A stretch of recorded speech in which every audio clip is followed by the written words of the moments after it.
Bueno, bienvenidos todos. Estamos muy contentos de que estén aquí en esta tarde tan lluviosa. En nombre de la Junta Directiva del Banco de la República queremos darles la bienvenida. Es un gran honor para el banco recibir al profesor y juez Richard Goldstone en el día de hoy. Sus ideas sobre la justicia y sobre la paz son fundamentales para enriquecer las reflexiones y los debates que como nación estamos teniendo en el momento en que vivimos. Es un momento crucial de un proceso en donde si no avanzamos rápidamente, muy seguramente podemos tener problemas en el futuro. Lo hemos invitado como parte de un proyecto cultural nacional liderado por la Subgerencia Cultural del Banco de la República que se llama La Paz se toma la palabra. Este proyecto se sustenta en la convicción de que además de la voluntad política y de los cambios sociales que se requieren para construir paz en Colombia, también se necesitan palabras para nombrar esa realidad e imágenes para imaginarla. Desde el año 2003, La Paz se toma la palabra, programa conferencias y conversaciones con expertos de diferentes campos para inspirar a los colombianos en el proceso de construcción de paz y reconciliación. En estos 2 últimos años hemos abordado temas como arte y resiliencia, posconflicto, derecho y perdón, democracia y pasiones, mujeres constructoras de paz y paz sostenible, teología y política. El tema que abordaremos en el día de hoy es la justicia en tiempos de transición, en tiempos de construcción de paz. El juez Goldstone nos propone reflexionar sobre las opciones que tiene una sociedad cuando pretende reparar las enormes heridas que quedan luego de un conflicto armado. Para ello hablará de las transiciones en Sudáfrica, los Balcanes, Ruanda y analizará los beneficios generados por los diferentes tipos de justicia transicional. A través de su presentación entenderemos qué lecciones se pueden rescatar de lo sucedido en esos países y cuáles son los desafíos a los que se enfrenta la Jurisdicción Especial para la Paz en el proceso colombiano. El juez Goldstone, en una reciente entrevista a un medio colombiano, mencionó que, y lo cito en comillas, casi todos, si no todos, los sistemas de justicia transicional requieren compromiso. Y añade, como se dice con frecuencia, un buen compromiso deja a todos los lados inconformes. Este proyecto de La Paz se toma la palabra se fundamenta precisamente en reconocer las diferencias que existen en la manera como percibimos y nos aproximamos a nuestras aspiraciones de una paz en Colombia, e invita a que no seamos unos simples espectadores, sino que participemos decididamente en la búsqueda de ese compromiso tan necesario para el país. Por eso tan oportuna la visita del profesor y juez Goldstone, que es una persona ampliamente conocida por la comunidad internacional como uno de los principales defensores de la justicia y los derechos humanos en el mundo actual. De agosto del 94 a octubre del 96, fue fiscal general de los tribunales penales de las Naciones Unidas para la ex Yugoslavia y Ruanda. Del 91 a 94 presidió lo que se conoció como la Comisión Goldstone, una comisión judicial independiente que investigó actividades y personas que representaban una amenaza para el restablecimiento de los derechos civiles durante la transición a Sudáfrica después del apartheid. Durante su carrera ha abordado problemas de ética, de fidelidad de ley en regímenes injustos. Se formó en la escuela King Edward VII y en la Universidad de Witwatersrand, de donde se graduó en el 62. Presidente de la Investigación Independiente Internacional sobre Kosovo, presidente honorario del Instituto de Derechos Humanos de la Asociación Internacional de Abogados, miembro del Comité de Investigación Independiente en el Programa de Petróleo por Alimentos de la ONU, presidió un comité de Naciones Unidas encargado de asesorar sobre los archivos de los tribunales penales de la ex Yugoslavia y Ruanda. Desde el 2002 ha sido director de la Facultad del Instituto Brandeis para Jueces Internacionales. Ha sido profesor invitado de Harvard, Georgetown, Fordham, Stanford, Yale, la Universidad de Nueva York y la Facultad de Derecho de la Universidad de Virginia. En 2008 fue nombrado como Premio MacArthur de Justicia Internacional y como el primer filósofo de la paz de La Haya. El juez Goldstone sucedió a Kofi Annan como presidente del Consejo Asesor Internacional de la Coalición para la Corte Penal Internacional. En 2014 se unió al recientemente fundado Centro Sorensen para la Justicia Internacional en la Escuela de Derecho de CUNY, nombrado así como presidente fundador del Consejo del Centro de Ética Ted Sorensen. Como ven, nadie mejor que él para contarnos su experiencia y para que realmente aprovechemos esta oportunidad para entender las distintas dificultades que tiene un proceso como el que estamos viviendo actualmente. Luego de su presentación, el juez Goldstone responderá algunas preguntas del público. Les están pasando unas hojitas que esperamos ustedes aprovechen al juez para hacerle las preguntas, y le agradecemos a la doctora Laura Betancourt, directora de la Maestría de Derecho Internacional de la Universidad de los Andes, quien nos acompañará como moderadora en esta segunda parte del programa. Por último, pues recordar que estamos transmitiendo esta conferencia por el canal de streaming del Banco de la República, www.livestream.com/banrep, y que además nos pueden seguir en las redes sociales. Judge Goldstone, the floor is yours, and we are really pleased of having you here.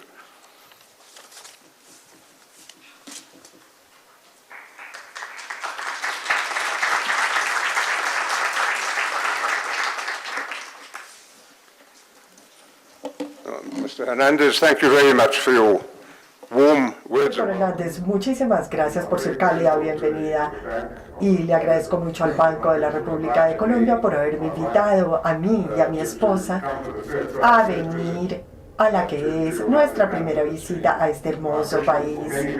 Quería hacer esto desde hace muchos años, visitar a Colombia, y ahora ese sueño se ha hecho realidad y estamos disfrutando muchísimo la hospitalidad y la calidez con la que se nos ha recibido acá en Bogotá.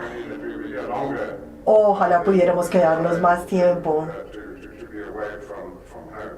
y que pudiéramos estar más días acá con ustedes lejos de nuestro hogar. Quiero comenzar diciendo que uno puede aprender lecciones de otros países y de sus experiencias, pero uno nunca puede trasplantar exactamente lo que sucede en otros países a otro país. Cada sociedad es diferente, cada sociedad tiene una historia diferente, religiones diferentes, legados culturales diferentes, y solamente el pueblo de cada país puede resolver por sí mismo las soluciones a sus propios problemas. Pero esto no quiere decir, como ya he indicado, que uno no puede aprender lecciones de lo que pueden ser mejores prácticas y qué se puede hacer o qué no se debe hacer en el país. El dilema que enfrentan los países en transición, todos los problemas que se dan con la justicia transicional, en realidad son similares. Y hablando en términos muy amplios, y acá estoy generalizando, las tres formas posibles en las que uno puede enfocar la justicia transicional, y acá por justicia transicional quiero hablar de una sociedad que está en transición de la violencia a la paz. Y las tres formas son, en primer lugar, tener judicializaciones. En Nuremberg se empezaron estas judicializaciones después de la Segunda Guerra Mundial. Nuremberg, esta es una manera de enfrentar esto. Ahora, lo segundo es darle amnistía a todo el mundo y olvidarse del pasado. Y la tercera forma, o la tercera vía, es en realidad una solución de compromiso. Tener un proceso de verdad y reconciliación, que es una solución de compromiso entre la primera y la segunda forma que ya les indiqué. Y como nos decía el doctor Hernández en una entrevista que tuvimos el domingo pasado, para el periódico, les decía que una solución de compromiso, por su naturaleza misma, deja a todas las partes un poco desatisfechas o insatisfechas, cuando en realidad debería hacer a todos un poquito más felices. Pero en estas soluciones de compromiso, la gente tiene que ceder algo para poder ganar algo. Así que estas son las tres soluciones posibles y no son excluyentes la una de la otra. Uno puede tener judicializaciones junto con comisiones de verdad y reconciliación, tal como lo tuvimos en Sudáfrica. Tuvimos una comisión de la verdad y también tuvimos procesamientos y judicializaciones que en mi punto de vista no fueron suficientes, pero sí las hubo. Y si la gente no recibía amnistía de la Comisión de la Verdad, podía haber un procesamiento. Entonces era una combinación. Tuvimos amnistías, tuvimos judicializaciones y tuvimos también una Comisión de la Verdad y la Reconciliación. En Sierra Leona, en África Occidental, también tuvieron judicializaciones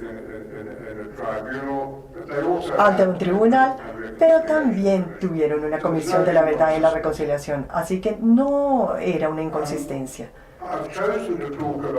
He elegido referirme a Sudáfrica, a la antigua Yugoslavia y a Ruanda, en realidad porque estas son las tres áreas en las que cuento con experiencia personal y siento que puedo contarles ciertas cosas acerca de la situación de la justicia transicional en esos tres países o regiones. En mi punto de vista, la situación de Sudáfrica es la que resulta más relevante para Colombia. Más relevante aún más que la de la antigua Yugoslavia o Ruanda.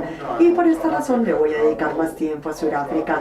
Pero después de cubrir a Sudáfrica, hablaremos también de la ex Yugoslavia y de Ruanda. Sudáfrica, en realidad, hablando desde el lado de un surafricano blanco, es una historia sorprendente, porque tenemos de forma inusual, y no creo que exista en ningún otro país, tenemos a la gente oprimida siendo la mayoría. En la mayoría de los países los oprimidos son una minoría, oprimidos por la mayoría.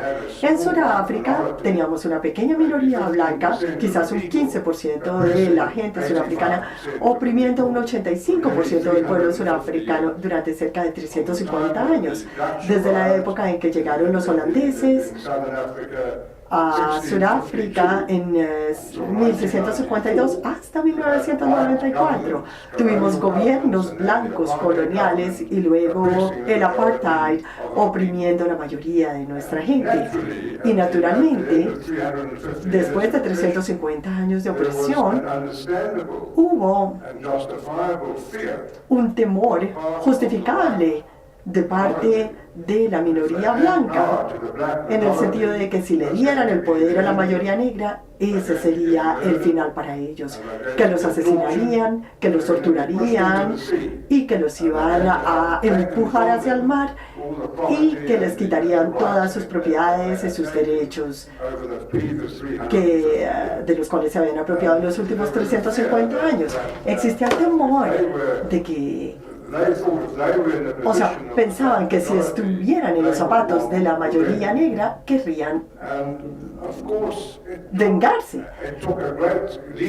Y se necesitó un gran liderazgo de parte de Nelson Mandela, ciertamente, para convencer a la minoría blanca de que la mayoría negra no quería venganza, que lo que querían era democracia y lo que querían era una democracia con una constitución con igualdad de derechos para todos, ya sea que fuera con independencia de su raza, género, etc. Querían sus derechos y una constitución.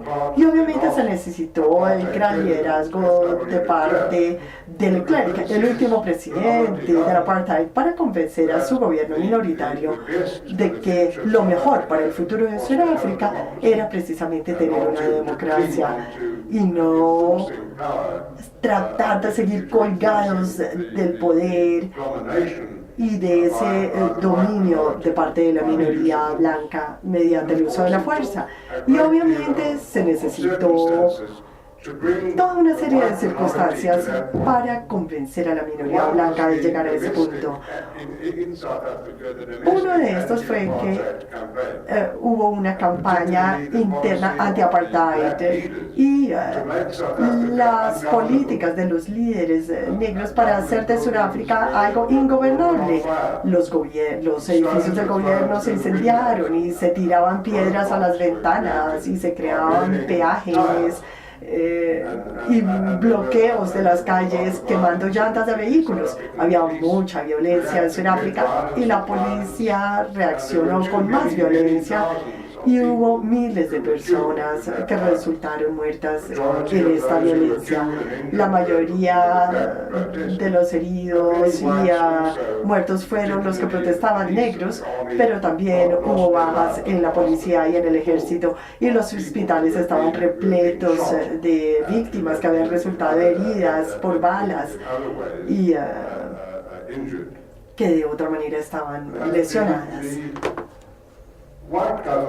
Pero el gobierno blanco del presidente Leclerc se dio cuenta de que si no dejaban de lado el apartheid, el futuro sería muy sangriento. Habría un derramamiento de sangre y obviamente estaba la campaña anti-apartheid de parte de la comunidad internacional, promoviéndose desde las Naciones Unidas, y la mayoría de las naciones que tenían nexos comerciales con Sudáfrica estaban involucrados en esta campaña anti-apartheid, y en Latinoamérica también o en el resto del mundo estas campañas se hicieron cada vez más fuertes, día tras día. Entonces fue bajo aquellas circunstancias que el presidente Leclerc dijo: vamos a abandonar el apartheid y vamos a aceptar como legales los partidos negros políticos, porque hasta 1990 los partidos políticos negros habían sido criminalizados. Era un delito para cualquier persona en Sudáfrica el pertenecer a un partido político negro, y obviamente existían estos partidos, pero eran de manera subterránea, y algunos de ellos utilizaban la violencia para poder sacar o darle visibilidad a esta injusticia y para tratar de llevar esta opresión a un fin. Nelson Mandela había sido sentenciado junto con sus camaradas, sus amigos y sus compatriotas. Habían sido sentenciados a cadena perpetua, y como muchos de ustedes se acordarán, en 1990 Mandela había estado en prisión durante 27 años ya, y él y sus amigos fueron liberados virtualmente de un día a otro de su encarcelamiento. Y esto marcó el comienzo del periodo de negociaciones. Y Sudáfrica de pronto se vio en una situación de justicia transicional. ¿Cómo trasladarse del apartheid a una democracia constitucional? Bueno, fuimos afortunados en el sentido de que los dirigentes negros querían, como ya les mencioné, la democracia. La mayoría blanca no quería democracia porque sabían que en un régimen democrático ellos serían una minoría, y por lo tanto insistían en tener una lista de derechos, porque repentinamente en 1990, de un día para otro, los blancos se dieron cuenta de que una lista de derechos estaría en su protección. Bajo el apartheid no había ninguna lista de derechos, porque no había derechos humanos que se reconocieran bajo el sistema del apartheid. La mayoría negra, bajo el liderazgo de Nelson Mandela, quería una lista de derechos, quería una verdadera democracia. Así que tuvimos la fortuna de que de un día para otro todos querían una lista de derechos, y todos estaban o querían llegar a ese punto lo más rápido, y todos pensaron que el periodo de negociación sería pacífico. Todo el mundo veía esto como un sueño hecho realidad, que el apartheid, que este sistema hubiera llegado a un fin. Pero virtualmente la semana en la que comenzaron las negociaciones, empezó a surgir una nueva violencia. Y los violentos o la violencia era en realidad entre los que apoyaban el Congreso Nacional Africano de Nelson Mandela, el partido político más popular que en la primera elección obtuvo más del 60% de la votación. Hubo violencia entre los que apoyaban el Congreso Nacional Africano y los que apoyaban el Partido Zulu de Chiputelizi, que se llamaba el Inkatha Freedom, el partido Inkatha Freedom. Esta violencia comenzó y miles de personas negras luchaban contra negros y ocasionaron durante los 4 años de negociaciones entre 10 y 20 mil muertes y decenas de miles de heridos. Y la gente hablaba de Sudáfrica como si estuviera teniendo una transición pacífica de la batalla a la democracia. No fue pacífica. Hubo muchas muertes, como les dije, entre 10.000 y 20.000, y mucha violencia entre los que apoyaban Inkatha y los que apoyaban el Congreso Nacional Africano. Y Nelson Mandela muy pronto dijo que la violencia estaba siendo ocasionada por elementos blancos en la policía y en el ejército. Eran elementos derechistas que no querían la democracia y pensaban que si había violencia detendrían con eso el proceso de transición. Y Mandela dijo, están provocando la violencia, no es negro contra negro. Fue lo que Mandela denominó la tercera fuerza en el ejército y en la policía, avivando la violencia. El presidente Leclerc dijo que no había verdad en estos alegatos, que era el tribalismo, la animosidad tribal, lo que estaba causando esta violencia entre negros y negros surafricanos. Leclerc eventualmente se vio forzado a crear una comisión de investigación para averiguar las causas de dicha violencia. Y yo tuve la tarea difícil de presidir una comisión de 5 personas, un juez y 4 abogados para investigar esta violencia. Y se nos dieron grandes facultades, podíamos llamar a personas para dar evidencia en público o en privado, podíamos hacer investigaciones, tener nuestros propios investigadores para ayudarnos. Y yo insistí en tener policías de antigüedad de la Unión Europea, de España, del Reino Unido, de Italia y de Portugal ayudándonos. De Francia tuvimos policías de gran antigüedad para que trabajaran con nuestros investigadores para convencer al pueblo surafricano de que eran investigadores independientes y no simplemente personas que provenían de la policía surafricana que no tenían ninguna credibilidad dentro de la comunidad negra.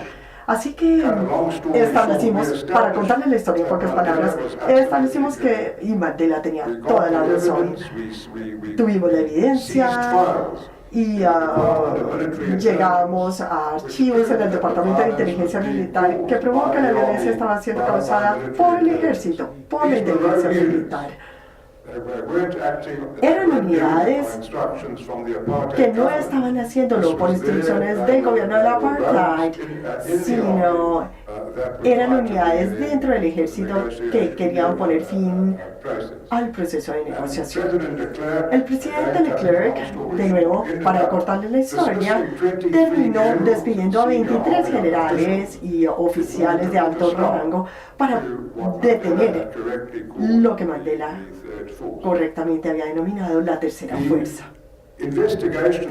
Las investigaciones que se hicieron a lo largo de los 3 años de existencia de la comisión desde 1991 hasta 1994 facilitó el poder llegar a tener una comisión de la verdad y la reconciliación, porque se hizo claro que había serias violaciones de los derechos humanos que estaban siendo cometidas aún durante el periodo de negociación. Y el gobierno blanco, el último gobierno del apartheid, quería la amnistía. Y lo último que querían era que se hicieran investigaciones, que encontraran sus actos malos y todas las violaciones de derechos humanos que habían cometido durante los años del apartheid, sobre todo en los últimos 20 o 30 años del apartheid. Pero Nelson Mandela y sus colegas dijeron: no estamos dispuestos a olvidar el pasado, no estamos dispuestos a acordar una amnistía para todo el mundo, pero sí reconocieron que si no podían insistir en las judicializaciones, pues por otro lado el presidente Leclerc y sus colegas pensaron que iban a darle el gobierno a la mayoría, a todo el país, y que si lo hacían terminarían en la prisión. Si hubieran pensado que esto iba a ser así, no hubieran entregado el gobierno, hubieran continuado implementando el apartheid durante 5, 10, quién sabe cuántos años más, y eso hubiera sido un periodo lleno de sangre en nuestro país.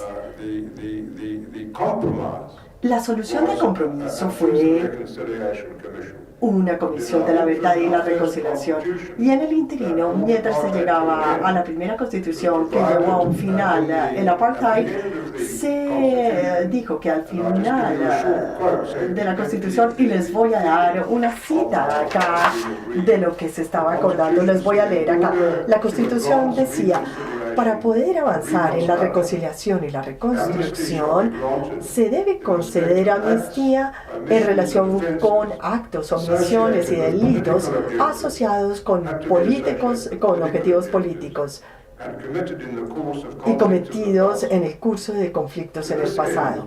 Con este fin, el Parlamento deberá disponer mecanismos, criterios y procedimientos, incluyendo tribunales, si es que hay alguno, a través de los cuales se manejará dicha amnistía en cualquier momento, una vez que la ley se haya aprobado. Con esta Constitución y con estos compromisos, nosotros, el pueblo de Sudáfrica, estamos abriendo un nuevo capítulo en la historia de nuestro país.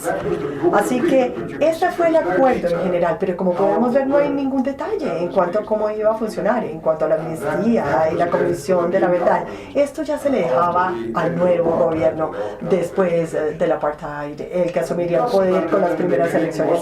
Nelson Mandela al comienzo no estaba tan convencido de la Comisión de la Verdad, pero hubo una serie de factores que lo influenciaron y que llevaron a que el primer gobierno democrático creara la Comisión de la Verdad en 1995. Primero, Mandela esperó todo un año. No estaba dispuesto a tomar ni siquiera el menor riesgo de tener un golpe de Estado por insistir en una comisión de la verdad.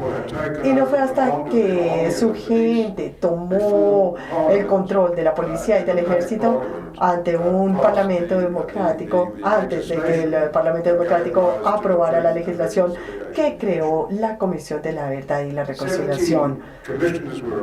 Se nombraron 17 miembros de la comisión en el gobierno de Mandela después de una amplia consulta con todo el pueblo. Y estos 17 comisionados incluyeron gente tanto de izquierda como de derecha y la mayoría del medio. Los comisionados blancos y negros y mujeres y negros, había un equilibrio de género en general dentro de la membresía de la comisión, pero era muy amplia y cientos de personas se nominaron para la Comisión de la Verdad. Y tenían 3 comités. El primer comité era el de violaciones de derechos humanos. Invitaron a las víctimas a que vinieran y dieran su evidencia y contaran lo que les había sucedido. Aquellos cuyos seres queridos habían sido asesinados o torturados, o víctimas mismas que habían sido torturadas o habían sufrido serias violaciones de derechos humanos. Y ellos vinieron, aparecieron, 23,000 víctimas aparecieron, se representaron y dieron declaraciones, y de estas 23 o 22,000, la mitad dio evidencia en público ante comités de la Comisión de la Verdad. Y esto se transmitió por radio todos los días en Sudáfrica. Y el programa más popular de televisión en los 2 años de la Comisión de la Verdad fue el resumen que se hacía los domingos por la noche de la evidencia más importante que se había habido de las víctimas del apartheid. Hubo una investigación, un departamento de investigación muy eficiente. La gente no podía venir y dar evidencia y nombrar personas sin antes no tener un chequeo de su evidencia. y se habían registrado muchos de los eventos o se verificaban los eventos de los que hablaban. Y las cortes intervenían y decían, si la gente va a hacer alegatos contra ciertos individuos, esos individuos tienen el derecho de ser notificados con antelación y el derecho de traer evidencia para contradecir la evidencia de las víctimas. Así que era una situación bien compleja y un procedimiento bien complejo. El segundo comité era el comité de reparación. Las víctimas que venían ante el comité tenían que asesorar al gobierno en cuanto a cómo hacer reparaciones a las víctimas, ya sea en reparación de daños o construyendo monumentos o hablando de qué reparaciones serían apropiadas. Y el tercer comité era el de la amnistía. El comité de la amnistía que podría conceder amnistía, pero solamente a cambio de una confesión completa ante el público. Tenía que ser una confesión completa de los delitos o crímenes respecto de los cuales la gente quería amnistía. Y como ya les indiqué, tenían que ser crímenes cometidos para un propósito político. Y hubo más de 5.000 solicitudes de amnistía. Cerca de 1.000 se concedieron. Las otras 4.000 más o menos se rechazaron porque no cumplían con los requerimientos establecidos, o no había una confesión completa, o no se habían cometido por un propósito político. Por ejemplo, algunos ladrones de banco vinieron y dijeron, robamos el banco por el apartheid, pero obviamente no había ninguna esperanza de éxito para este tipo de reclamo o de declaración. El gran beneficio para Sudáfrica al tener una comisión de la verdad y la reconciliación fue que tenemos ahora como resultado toda una historia de los terribles crímenes que se cometieron durante el apartheid. Y si no hubiera sido por la Comisión de la Verdad, tendríamos dos historias. La historia de las víctimas, que sería la más cercana a la verdad, pero tendríamos también la versión, la historia de los surafricanos blancos que creían o que negaban que estos crímenes se hubieran cometido. Durante el periodo del apartheid todos sabíamos en el país lo que estaba sucediendo, pero la gente cerraba sus ojos, o la mayoría de la gente cerraba sus ojos ante todo esto. Pero la Comisión de la Verdad, o el presidente de la Comisión de la Verdad, que era el arzobispo Tutu, hizo un muy buen papel. Y dije siempre que fue muy bueno no haber tenido como presidente de la comisión. El arzobispo lloraba al oír estas evidencias. Los abogados por lo general no lo hacen. Y Tutu dijo, la Comisión de la Verdad forzó a todos los surafricanos a mirar en el ojo de la bestia y aceptar lo que había sucedido. Nos ha dado una sola historia, que es la que se enseña en las escuelas y en las universidades. La historia que surgió de los miles de testigos que dieron evidencia ante la Comisión de la Verdad. Así que este fue el lado que les quería contar. Y también forzó a los surafricanos blancos que poseían la riqueza a entender por qué el dinero de los impuestos tenía que utilizarse para reparar las malas escuelas, las malas carreteras, las malas instalaciones que se les habían negado a los negros. Todo esto tenía que corregirse y se ha corregido en gran medida durante los últimos 20 años. Y la Comisión de la Verdad ayudó a allanar el camino para que esto fuera aceptable para la minoría blanca. Ahora, brevemente, los fracasos de la Comisión de la Verdad. Hubo muy poca cooperación de parte de los victimarios, de aquellos que cometieron los delitos. Lo último que ellos querían era presentarse a confesar. Pero si ellos hubieran pensado que se les iba a investigar y a judicializar, pues cerca de 500 de ellos vinieron y confesaron los más terribles crímenes en audiencias públicas para poder recibir la amnistía de la Comisión de la Verdad. Pero no hubo suficiente de eso. También yo soy crítico y sigo siendo crítico de la Comisión de la Verdad y la Reconciliación. que tenía que oír serias violaciones de derechos humanos, no trataba o no miraba las opresiones diarias menores, entre comillas, que sufrían los negros en Sudáfrica. Por ejemplo, el tener que ir uno con una escarapela, con una marca que los blancos no tenían que llevar, o no poder vivir en cualquier zona de la ciudad, en zonas solamente destinadas a los negros, o no poder ir a cualquier hospital, tenían que ir a un hospital pobre para negros. Si nacían en un hospital para negros, se les enterraba en un cementerio para negros, y en el interino tenían que sufrir las indignidades del sistema del apartheid. Y creo que fue un pesar para la mayoría de los surafricanos que estos eventos diarios que tenían que sufrir día a día no fueron asumidos o vistos por la Comisión de la Verdad y la Reconciliación.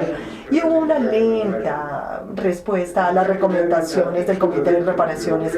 Se recomendaba que cada una de las víctimas, y hubo 21.009 víctimas, la Comisión de la Verdad y la Reconciliación recomendó que se le pagara a todos y cada uno de ellos el equivalente a $3.500 al año durante 6 años, dólares de Estados Unidos, y terminaron recibiendo apenas una pequeña porción de esto, cerca de $500 solamente recibieron las víctimas en un solo pago. Era entendible, el primer gobierno democrático no contaba con dinero para hacer todas las cosas que tenía que hacer, para ofrecer vivienda y electricidad y agua a millones de surafricanos negros que habían sido privados de todo esto por el gobierno del apartheid. Y siempre era un problema en un país que está en transición para el nuevo gobierno el tener que pagar por los males perpetrados por el gobierno anterior. Y es difícil encontrar un punto de equilibrio en este sentido, y especialmente en países que no pueden darse el lujo de hacerlo. Y finalmente hubo muy pocos procesamientos o judicializaciones en mi punto de vista. La nueva Sudáfrica, como nos gusta llamarla, la Sudáfrica después del Sudáfrica, la llamamos la nueva Sudáfrica, y es que de hecho sí es una nueva Sudáfrica, es un país muy nuevo. Antes odiábamos tener que regresar a Sudáfrica, mi esposa y yo, después de venir del extranjero, para entrar a esta atmósfera opresiva del apartheid. Hoy, cuando volvemos, a pesar de todos los problemas que seguimos teniendo, ya se siente un placer volver a un país libre y ser recibido con caras sonrientes. Aquellos de ustedes que han visitado Sudáfrica sabrán que, al igual que Colombia, somos un país muy amistoso. La gente se saluda entre sí, y por eso nos ha gustado tanto estar en Bogotá. Disfrutamos ver que la gente le sonríe a uno en las calles y lo saluda, sobre todo cuando uno hace el esfuerzo de hacerlo. Esto sucede también en Sudáfrica, así es allá también. Los problemas en Sudáfrica, bueno, me imagino que ustedes habrán leído de esto, un alto nivel de corrupción, alegatos de corrupción a todo nivel, alto desempleo, un 25% de desempleo o más, violencia criminal. La violencia política se ha detenido. Cuando comenzó la democracia fue el final de la violencia política, pero la violencia común sigue siendo un problema. El crimen común, así que sigue habiendo estos problemas en Sudáfrica hoy, pero comparado a lo que teníamos antes, si en 1990 me hubieran preguntado en dónde estaríamos en el 2017, yo hubiera dicho que la situación que tenemos hoy en día sería como un sueño, pero obviamente la gente tiene una corta memoria y todavía hay muchas quejas, y desafortunadamente son muy comunes. Ahora, brevemente miremos la situación de lo que fue Yugoslavia o de la ex Yugoslavia. En Sudáfrica, como en Colombia, la suerte fue que no teníamos problemas religiosos. La animosidad y la violencia no era causada por la religión. En los Balcanes, en la región que fue Yugoslavia, todo se centraba en la religión. Yugoslavia, los eslavos en el sur, los serbios, los croatas, los bosnios, todos vienen del mismo grupo étnico. los eslavos. Pero las diferencias entre ellos, por la geografía, por la historia, hizo que Serbia se volviera ruso ortodoxa, Croacia católica y Bosnia islámica. Y esta fue la causa de luchas de cientos y cientos de años en lo que era Yugoslavia por religión, lo cual llevó a la guerra entre 1991 y 1995. Y el Consejo de Seguridad decidió, así nomás, de la nada, el Consejo de Seguridad decidió que un tribunal internacional penal ayudaría para traer paz a la antigua Yugoslavia y crearon el Tribunal Internacional Penal para la ex Yugoslavia y terminé siendo yo en realidad el primer fiscal para este tribunal y se hacían juicios contra individuos de lo que era Serbia, Croacia y Bosnia. La mayoría de los juicios eran contra los serbios porque la evidencia que habíamos recopilado nos indicaba que la mayoría de los crímenes habían sido cometidos por serbios, pero se hicieron judicializaciones con éxito también contra croatas y contra bosnios. Los juicios incluían los líderes, el presidente Milosevic de Serbia, que desafortunadamente murió en medio de su juicio, pero también el presidente autonombrado del enclave serbio en Bosnia, Radovan Karadzic, que fue sentenciado a 50 años en prisión. He vuelto a lo que era Yugoslavia y el efecto del Tribunal Internacional Penal ha ayudado, pero no lo suficiente. La gente de Serbia y hasta cierto punto en Croacia sigue todavía en un estado de negación.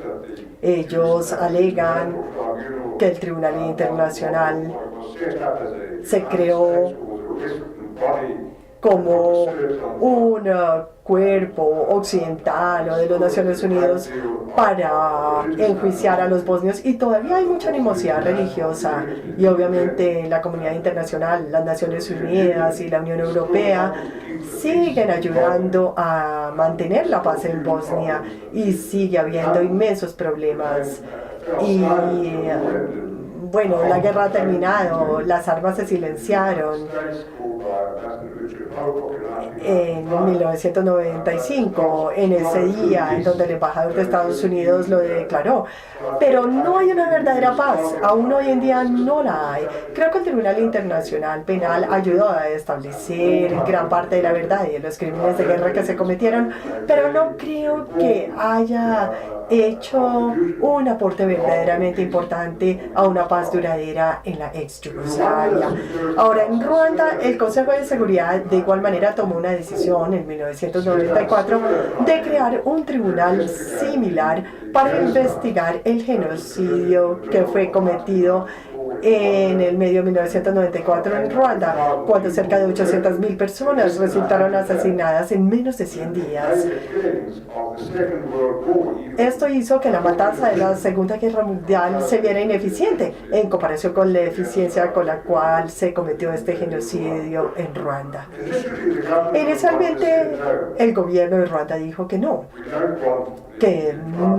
querían al tribunal que se le estaba ofreciendo el Consejo de Seguridad, lo cual era una ironía, porque el gobierno de Ruanda pidió el tribunal, pero cuando se les dijo lo que iban a recibir, retiraron su solicitud. Querían que el tribunal tuviera sede en Kigali, la capital de su país, y el Consejo de Seguridad estimó que era demasiado peligroso, que no podían enviar a jueces internacionales a Ruanda, que tendría que ser en Tanzania, en un país vecino. El Consejo de Seguridad dijo que el fiscal investigaría los crímenes cometidos en 1994 y Ruanda dijo queremos que investiguen los crímenes de antes de 1994 también. El Consejo de Seguridad se negó y Ruanda dijo queremos pena de muerte para los organizadores del genocidio. Tenemos pena de muerte y la queremos. Y el Consejo de Seguridad dijo no, la pena de muerte no viene junto con el Tribunal de Naciones Unidas. Por esta razón, Ruanda dijo, bueno, entonces retiramos nuestra solicitud, no queremos al tribunal. Y las Naciones Unidas dijo, pues lo van a tener de todas maneras, lo quieran o no. Y me nombraron entonces para que fuera el fiscal del Tribunal de Ruanda. El Consejo de Seguridad dijo que habría un fiscal para ambos, o sea, que se les trataría de igual manera. Y obviamente fue una tarea difícil. Y en mi primera visita a Ruanda en noviembre de 1994 tuve que recibir ayuda del gobierno, porque mi oficina, o sea, el Consejo de Seguridad dijo que mi oficina tenía que ubicarse en Ruanda, por razones obvias, porque los testigos estaban en Ruanda. Y debo decir que tuve cooperación del gobierno de Ruanda en todas las maneras posibles. Nos dio oficinas, nos dio instalaciones para nuestro personal, y la policía de Ruanda tenía la orden de ayudar a los investigadores para encontrar testigos del país. Todos los principales dirigentes y líderes del genocidio se presentaron ante el Tribunal de Ruanda, así como también sucedió lo mismo con el Tribunal de Yugoslavia. Y no tengo ninguna duda, y yo he vuelto a Ruanda, y si vamos al Museo de Genocidio en Ruanda, podrán ver la evidencia que fue recopilada por el Tribunal Internacional Penal de Ruanda. Ayudó a forzar al pueblo local y también a la comunidad internacional a reconocer el terrible genocidio que se había cometido en Ruanda en 1994. Y también ayudó el que el gobierno de Ruanda estableció un sistema tribal de justicia que se llama Cachacha. Sin el trabajo del Tribunal Internacional, no creo que este sistema hubiera tenido el éxito que tuvo. Así que sí hubo resultados positivos al traer a flote la verdad para la gente, para forzarlos a reconocer que la mayoría del grupo Hutu había cometido este terrible genocidio contra los Tutsis y también contra sus propios miembros moderados en la comunidad Hutu que estaba en contra de la matanza que se perpetró en 1994. Así que permítanme terminar con algunas conclusiones. Primero que todo, el contexto de Sudáfrica y de la antigua Yugoslavia y de Ruanda no pudo haber sido más diferente en cada uno de ellos. Tres sociedades completamente diferentes, con diferentes religiones, culturas y situaciones económicas. En Sudáfrica se aceptó la Comisión de la Verdad y de la Reconciliación, porque era una entidad que se había creado para la mayoría, para definir y establecer los terribles crímenes que se habían cometido contra miembros de su comunidad. Así que hubo una amplia aceptación, o había una amplia aceptación de la Comisión de la Verdad en Sudáfrica. Había diferentes patologías, si pudiéramos utilizar esta palabra, en los diferentes países. Tal como les dije, en Sudáfrica la patología era racismo antinegro, puro, que se había desarrollado y que terminó en el sistema del apartheid. En los Balcanes, en la antigua Yugoslavia, la patología era la religión, y en Ruanda era el antagonismo tribal. Así que de nuevo teníamos tres situaciones muy diferentes.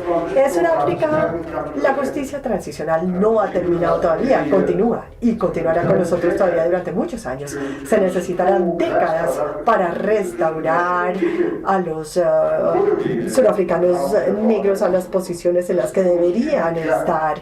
Todavía hay una gran brecha entre los ricos y los pobres, y una gran brecha entre los negros y los blancos, porque el 90% de la riqueza del país sigue estando todavía en las manos de la minoría blanca, y está tomando demasiado tiempo a la democracia el poder entregarle o darle vidas decentes a la mayoría negra. Obviamente hay muchos negros surafricanos que se han beneficiado de la democracia. Hoy en día tenemos tenemos millonarios negros que no serían millonarios bajo el sistema del apartheid, pero todavía quedan muchos millones, cerca de 55 millones de surafricanos en nuestro país, que muchos de ellos todavía no se han beneficiado de la democracia. Y mi temor es que mañana o el próximo mes lleguen a decir de qué nos ha servido la democracia. Estamos igual que bajo el apartheid. Así que el gran reto es hacer sentir los beneficios de la democracia entre los más pobres de los pobres en nuestro país. En el campo de la educación todavía no hay igualdad. Bajo el apartheid, las escuelas para los negros eran para los negros y se necesita mucho dinero y entrenamiento de buenos profesores para lograr cambiar el sistema educativo. En los Balcanes, en la antigua Yugoslavia, como ya les indiqué, las animosidades siguen vigentes hoy en día. Todavía hay una gran animosidad entre los tres países de lo que antiguamente era Yugoslavia. En Ruanda, por otro lado, tenemos una minoría que fue la que tuvo que organizar el gobierno, lo opuesto de Sudáfrica. En Ruanda era más que todo tutsis, que fueron las víctimas, pero regían bajo un gobierno muy eficiente del presidente Paul Kagame. Pero es un gobierno muy autocrático el de Ruanda, no es una democracia desde ningún punto de vista. Y si nos fijamos en los informes de derechos humanos de Human Rights Watch, vemos alegaciones o alegatos de torturas y diferentes formas de inequidades bajo el sistema de Ruanda. Así que es una economía en crecimiento, en progreso, y esto obviamente hará las cosas más fáciles. Pero ¿qué pueda suceder cuando el gobierno de Paul Kagame termine? Nadie lo sabe. Tendremos que esperar y ver si la democracia de todas maneras llegará a Ruanda. Así que es importante enfatizar la importancia de la democracia y de las instituciones democráticas.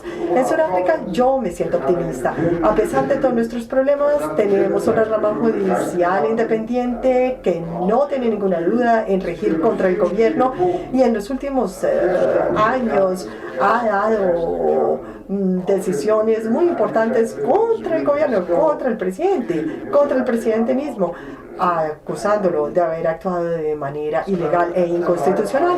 Así que quiero terminar en donde comencé. Hay lecciones para aprender para ustedes y para Colombia, y si hay lecciones para aprender, será el pueblo colombiano el que lo decida. Y quizás la lección más importante que les puedo sugerir es que reconozcan los problemas, que los abran a la luz y que consulten con las víctimas. Si las víctimas son las víctimas las que requieren la justicia, no los victimarios. Y las víctimas deben considerarse como el electorado más importante. Así que ya le queda a las futuras generaciones las que sentirán la toma de estas importantes decisiones. Estoy visitando su país en estos momentos tan cruciales y tan difíciles para su pueblo, y solamente puedo decirles que les deseo lo mejor en todos sus esfuerzos por encontrar las soluciones más adecuadas para su pueblo. Muchísimas gracias. Buenas tardes. Muchas gracias, juez Goldstone, por esa intervención tan interesante. Realmente es un privilegio tenerlo acá en este momento de la situación colombiana, poder discutir con usted todas estas experiencias. Hay veces en Colombia, por estar inmersos en una situación tan difícil, tendemos a pensar que la situación colombiana es la más difícil de todas, no hay salida, pensamos que digamos, somos únicos en ese sentido y todas las soluciones parecen oscurecerse. Entonces, traer ejemplos internacionales de situaciones parecidas, igual o más difíciles que la nuestra, es siempre esclarecedor y sobre todo enriquecedor para esta situación transitoria en la que estamos. Yo voy a hacer un par de preguntas que tengo acá pensadas también para darle la oportunidad al público de que me pasen sus preguntas y podérselas transmitir. Oyéndolo hablar, bueno, tengo muchos temas que me gustaría discutir, pero creo que podría empezar con hablar un poco de la situación concreta de la transición en la que nos encontramos en esta primera etapa de Colombia de regulación y de implementación del acuerdo de paz con las FARC ha sido muy difícil. Está determinado en parte por poca voluntad política de distintos sectores, por una contienda electoral cada vez más cercana y una creciente opinión desfavorable del gobierno. Y hay veces entonces parece como inundar el pánico y el pesimismo generalizado de que todo lo que hemos logrado hasta ahora está a punto de fracasar. Y justamente quería preguntarle a usted si en los casos que usted conoce, si es común en esos procesos vivir una etapa similar de fragilidad, de desorden y pesimismo después de firmado un acuerdo de paz o después de haberse decidido iniciar una etapa de transición a la paz. Y lo pregunto también porque si bien las FARC han dicho, y pues podemos creerles que no van a volver a la guerra, que la decisión de ellos es definitiva, ese no es el caso, digamos, de otros movimientos armados en Colombia que siguen subsistiendo y en particular me preocupa el impacto que esto puede tener en la negociación que está teniendo el gobierno ahora en Quito con la guerrilla del ELN, otra guerrilla. Y esa negociación, si bien es muy diferente a la de las FARC y cuenta con mucha menos atención pública que la que tuvieron las negociaciones en La Habana, el ELN busca un acuerdo diferenciado al de las FARC, pero por ejemplo saben que la justicia transicional ya acordada no va a volverse a negociar.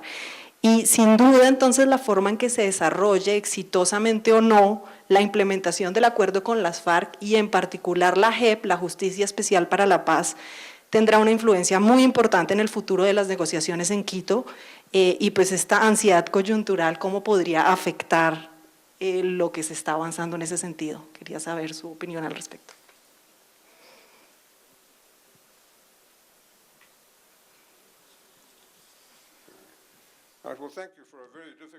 Bueno, le agradezco esa pregunta tan difícil que me está haciendo. Y quiero comenzar diciendo que yo creo que el requerimiento más importante es la voluntad política. Sin voluntad política de parte de aquellos que ostentan el poder en este momento, no podremos o no podrán llegar a una solución. Si no quieren hacerlo, pues obviamente la minoría y la gente que no está en el gobierno no podrá forzarlos. O sea, es especialmente ver cómo llegar de A a B. La B es la paz. Si la alternativa a una solución y la alternativa a la justicia transicional es la continuación de la guerra, que entiendo se ha luchado durante 50 años en Colombia, si necesitan alcanzar la paz, pero se me hace a mí, tienen que tener la voluntad política para llegar a una solución de compromiso sensata para poder pasar de A, la situación de guerra, a B, una situación de paz. Y quiero decirles que acá el tiempo es esencial. El tiempo no está del lado de la justicia transicional, es un enemigo de la justicia transicional. He visto ya en muchas situaciones, siendo Sri Lanka el mejor ejemplo. Sri Lanka estaba en guerra durante decenios contra sus rebeldes, los Tamil Tigers. Decenas de miles de personas fueron asesinadas y desplazadas de parte y parte. Yo estuve en Sri Lanka hace unos 12 años y durante el tercer cese al fuego, y me acuerdo haberme reunido con el presidente Nasser, había habido 6 meses de cese al fuego, este era el segundo o el tercer cese al fuego, y le dije, si no hacen la paz y si no llegan a una solución de compromiso, van a tener que volver a la guerra. Y mis palabras se hicieron realidad muy pronto, desafortunadamente. No se llegó a ninguna solución de compromiso, se desató la guerra y eventualmente se logró una solución de compromiso, pero años después. Pero demasiadas muertes habían sucedido ya en Sri Lanka. Así que si la gente quiere la paz, y si la gente está dispuesta a hacer una solución de compromiso de lado y lado, si se arrastra demasiado tiempo, si se deja pasar el tiempo, va a fracasar. Fue interesante en Sudáfrica. La transición duró 4 años. Fue rápido pasar del apartheid a la democracia en 4 años. Yo creo, no sé si estaré errado en mi impresión, que si hubiera dependido del gobierno del apartheid, ellos hubieran tenido esa transición en 20 años, a lo largo de los cuales ellos hubieran podido retener el poder y el control de la policía y del ejército. Pero Mandela era un muy buen negociador y no estaba dispuesto a que esto se alargara, así que sucedió muy rápidamente, en cosa de 4 años, esa transición. Así que mi consejo es no suponer que tienen todo el tiempo del mundo para poder llegar a un acuerdo. ¿Cómo ve usted el rol del derecho, de lo legal, en la discusión de paz y en la implementación de paz? Porque de alguna manera en Colombia, y no sé, de pronto en otras partes también tendemos, de pronto los abogados más, pero sobre todo como a juridizar el problema. Y el acuerdo de paz es hiperjurídico, hiperlegalizado, y eso ha hecho también difícil que la gente se apropie del contenido, lo entienda y lo defienda. Al mismo tiempo, se dice que ese acuerdo, uno de los beneficios es que es jurídicamente muy sofisticado, que realmente se trató de pensar con mucho detenimiento unas características de una justicia transicional propias para Colombia que lo hacen entonces tan técnico y tan detallado. Pero hay veces hace falta como esa parte de polarización en la sociedad donde de pronto habría, y de pronto los abogados tendríamos un rol de jugar de cómo desjuridizar la paz y la implementación de la paz. Y por el otro lado, una cosa que usted dijo ahora también de la necesidad de voluntad política y de que los gobiernos y digamos todas las clases implicadas quieran defender el acuerdo y defender la paz. Y en este momento de transición usted dijo muy claramente que en Sudáfrica el acuerdo era muy amplio, pero fue después con el gobierno siguiente que se detalló y con la voluntad política que se logró, digamos, implementar. Acá justamente eso es lo que está un poco como en duda, no sabemos qué va a pasar con el próximo o los próximos gobiernos. Y justamente muchas veces se busca en el derecho una manera de proteger o blindar, como se dice popularmente en Colombia, el acuerdo con mecanismos jurídicos. Y yo quería preguntarle a usted eso, también con la pregunta anterior, el rol de otras medidas no jurídicas y al mismo tiempo el rol que puede y debe jugar el derecho efectivamente en la construcción de paz. Bueno, de nuevo, muy buena pregunta, porque en Sudáfrica tuvimos suerte en cuanto a que teníamos una democracia blanca. O sea, teníamos un 15 o un 20% de la población dirigiendo el país, así que cada 5 años teníamos una elección de blancos para un parlamento blanco. Y como les mencionaba anteriormente hoy, en otra reunión, al final del apartheid, los jueces casi todos eran blancos. O sea, era una banca blanca y al final del apartheid, de 200 jueces de la Corte Suprema solamente había 2 mujeres. Hoy en día esta situación ha cambiado totalmente. Tenemos un 40, un 45% de mujeres jueces y un 70% de jueces negros. Así que hemos visto una completa revolución en este sentido. Pero como teníamos esa democracia blanca, teníamos las instituciones de la democracia, teníamos profesiones independientes, legales, blancas y negras, una rama judicial blanca, pero los jueces no interferían y la independencia se respetaba, aún de parte del gobierno del apartheid. Y el gobierno del apartheid invitaba a abogados anti-apartheid. Yo fui uno de ellos. En esa época la gente me decía, pero ¿cómo lo nombraron juez si usted estaba en contra del apartheid? Y les decía, bueno, porque el gobierno quiere mostrarle al mundo lo independientes que son los jueces allá. Así que pueden darse el lujo de tener un pequeño número de jueces anti-apartheid. La dificultad moral, quiero anotar acá, la dificultad moral para aquellos de nosotros que estábamos contra el apartheid era si aceptábamos el ser jueces y ayudar a darle credibilidad a un sistema de opresión. Pero de nuevo, los abogados desde los 90 habían creado maravillosas organizaciones, el Centro de Recursos Jurídicos, Abogados para Derechos Humanos, organizaciones de derechos humanos, para presentar casos ante las cortes para establecer derechos para la mayoría negra. Y la gente que lideraba esas organizaciones le decía a gente como a mí y amigos míos que deben aceptar ese cargo, acepten esos cargos porque queremos jueces empáticos, no queremos jueces que estén por el apartheid. Y afortunadamente las cosas funcionaron bien y permitió que algunos de los jueces desempeñaran un papel fundamental en la transición. Y sin el papel de los jueces y de los abogados de alto nivel, no creo que la transición hubiera tenido éxito. Estaba mi comisión y había también otras comisiones y comités que llevó a la creación de la Comisión de la Verdad y que no se hubiera materializado sin tener una buena rama judicial y un buen sistema legal. En Sudáfrica, la extrema derecha blanca se oponía a cualquier negociación en el Congreso Nacional con el Congreso Nacional Africano. En Colombia, alrededor del 50% de la gente se opone al proceso de paz.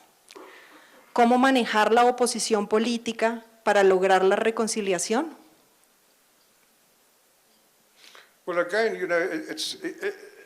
Bueno, de nuevo, creo que cada país tiene que encontrar su propio camino. En Sudáfrica, cuando comenzaron las negociaciones, cuando Mandela fue liberado, los únicos partidos políticos que habían sido elegidos eran los partidos blancos, porque los partidos negros eran ilegales. Entonces nadie sabía, o todo el mundo sabía, que el Partido Nacional del gobierno del apartheid tenía un apoyo del 60% y sabían que el partido de la oposición principal tenía un apoyo del 20%. Pero para los partidos negros nunca había habido una elección, así que todo el mundo sabía que el Congreso Nacional Africano era el más popular de los partidos negros. Pero había otros, había un congreso de Afrikaners que sabían que tendría un apoyo de un 10% en Sudáfrica. Y en la primera elección fue muy diferente. El Congreso Nacional Africano tuvo un 60% y el de Afrikaners tuvo un 1%. Pensaron que iban a obtener un 10%. Así que no había ninguna manera de tener una verdadera representación alrededor de la mesa de negociaciones. Entonces, la forma como funcionó fue que llegaron al acuerdo de que cualquier partido que tuviera apoyo significativo o que se supiera que tenía un apoyo significativo tendría un puesto en la mesa, aun si no eran capaces de demostrarlo a través de elecciones, ya que no podían tener elecciones estos partidos negros. Y el acuerdo fue que no se podría tomar ninguna decisión si no había consenso. Tendría que haber unanimidad para cada decisión que se tomara. Y obviamente la mayoría negra estuvo en contra porque le daba a los partidos blancos el derecho a veto sobre cualquier decisión que se pudiera adoptar durante las negociaciones, pero tuvimos la fortuna de tener buenos abogados surafricanos, inclusive abogados constitucionalistas, aunque nunca habíamos tenido una constitución porque hasta el final del apartheid Sudáfrica no contaba con ninguna constitución escrita, así que ningún juez podía declarar que ninguna ley fuera inconstitucional, ya que no teníamos constitución. Y los partidos durante un periodo de 3 años y medio, sí llegaron a un acuerdo sobre los ingredientes importantes de lo que sería la Constitución. Y como ya les dije antes, los partidos blancos querían una lista de derechos y también los partidos de los negros, así que por lo menos había un acuerdo en relación con los derechos humanos y esto se refleja en la lista de derechos tan amplia. Es una situación muy peculiar de Sudáfrica, pero indudablemente la situación en Colombia es muy diferente. También de esa pregunta que proviene de un magistrado de la JEP, nos dices que en la entrevista que usted dio al periódico colombiano, hablaba de permitir la participación política y la importancia de no excluir. Y nos pregunta si puede desarrollar un poco mejor este concepto, a qué se refiere con esa permitir la participación y no excluir.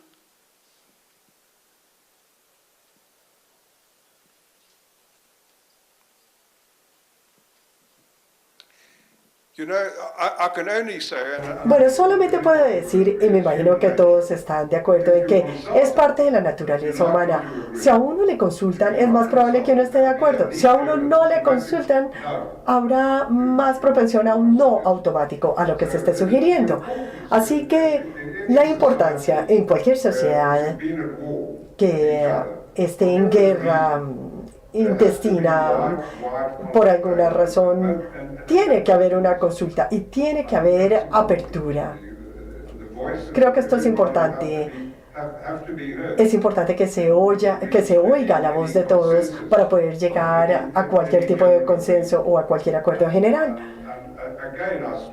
Y de nuevo quiero enfatizar lo que les decía antes. Si no existe voluntad política en su sociedad para poder pasar del punto A al punto B, no van a llegar de A a B.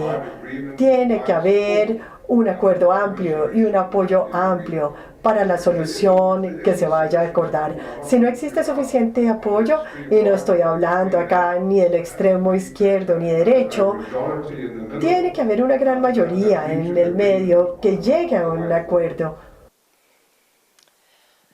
Otra pregunta del público se refiere a, en su experiencia, ¿cuál puede ser la forma para hacer entender a los líderes que la violencia no es el camino correcto y superar los odios? sorry, I didn't hear, could you repeat that? En su experiencia, ¿cuál puede ser la forma para hacer entender a los líderes que la violencia no es el camino correcto y superar los odios? Well, you know, I would have hoped that I Bueno, yo esperaría entender de dónde proviene esa pregunta, pero yo esperaría que la gente instintivamente pueda rechazar la violencia de la guerra. Se me hace que es una cosa tan obvia que sea así.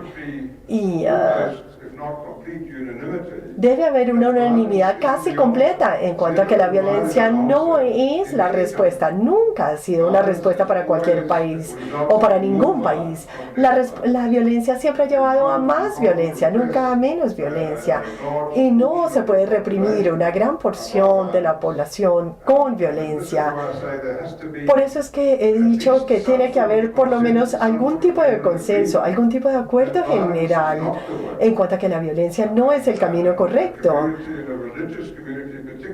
Y en una comunidad religiosa en particular, bueno, entiendo que Colombia es una comunidad bastante religiosa en términos generales y yo pensaría que siendo así, viene junto con las creencias religiosas el que la violencia es algo que hay que rechazar y que hay que encontrar otras soluciones diferentes a ella. Esto se relaciona de alguna manera con lo anterior, pero le preguntan concretamente, ¿cómo lidió y enfrentó usted y el grupo de personas que usted dirigía las mentiras dichas por los partidos y líderes políticos que estaban en control de la finalización del apartheid? Que estaban en contra, sí, perdón, que estaban en contra de la finalización del apartheid. Well, you know, I welcome it. That's a very good. Bueno, esa es una muy buena pregunta, porque en cualquier comunidad que haya sufrido violencia va a haber mentiras. La gente que comete crímenes los niegan, ya sea que sean crímenes políticos o de naturaleza comercial. La gente siempre niega el haber cometido esos crímenes, niega su culpa. De acá la importancia de que existan sistemas de justicia y comisiones de investigación y de la verdad, porque todo esto fuerza a la gente a aceptar la verdad, aun si no les gusta ver esa verdad. Luego de la Segunda Guerra Mundial, creo que el gran regalo que recibimos de los tribunales de Nuremberg fue forzar al pueblo alemán a reconocer los crímenes que habían sido cometidos por el gobierno nazi. Ellos lo negaban. O sea, todo esto se había visto acompañado por negación, pero la evidencia que se vio en público forzó a la gente de Alemania y sobre todo en los países vecinos de Polonia, etcétera, a reconocer lo que había hecho su gobierno. Y ya fuera que los crímenes hubieran sido cometidos por el gobierno o por los rebeldes o por el lado que fuera, la verdad tenía que hacerse ver sobre la mesa y reconocerse. En ex Yugoslavia, los tres lados negaban haber cometido cualquier crimen. Me acuerdo de la primera visita que hice a la ex Yugoslavia como fiscal principal. Estaba en Belgrado, la capital de Serbia, y estaba reuniéndome con el ministro de Justicia. Se suponía que iba a ser una reunión de media hora, pero duró 1 hora y media, porque gastó toda 1 hora dándome toda la historia de los últimos 300 años. Y me dijo toda la historia, pero desde la perspectiva serbia. Luego fui a Zagreb, la capital de Croacia, y me reuní con el ministro de Justicia, y él me dio su punto de vista de la historia, que dejaba por fuera los otros 2/3. Y en Bosnia me dieron el punto de vista de la historia de las víctimas.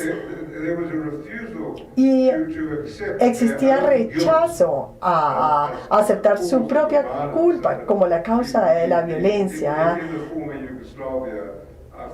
que se había vivido en la antigua Yugoslavia durante más de un siglo. Así que este fue un beneficio del Tribunal Internacional Penal de Yugoslavia, que obligó a la gente a aceptar al oír la evidencia. Luego del genocidio cometido en el pueblo de Srebrenica, más de 8.000 musulmanes y muchachos jóvenes fueron asesinados y los pusieron en fosas comunes. Y el gobierno bosnio lo negaba y decía: no, es pura propaganda política de los Estados Unidos, eso no es cierto, no ha habido ningún genocidio en ese pueblo. Encontramos las fosas comunes y los cuerpos fueron exhumados, y todos eran hombres y todos habían muerto por un balazo en su cabeza. Y la evidencia se transmitió por todo el mundo y en Serbia. Y hoy en día el gobierno serbio ha pedido perdón y ha admitido los efectos de lo que se hizo en Srebrenica. Así que forzar a la gente a aceptar la verdad es muy importante, aun si no les gusta. Es como... O sea, uno tiene que hacer estas cosas para poder recuperar un cuerpo enfermo. Tiempo solo para una última. Y esta pregunta viene desde el streaming y nos preguntan: ¿cómo influye la pedagogía de paz desde los más pequeños? ¿Ha funcionado en otros contextos para resolver estigmas y discriminaciones históricas?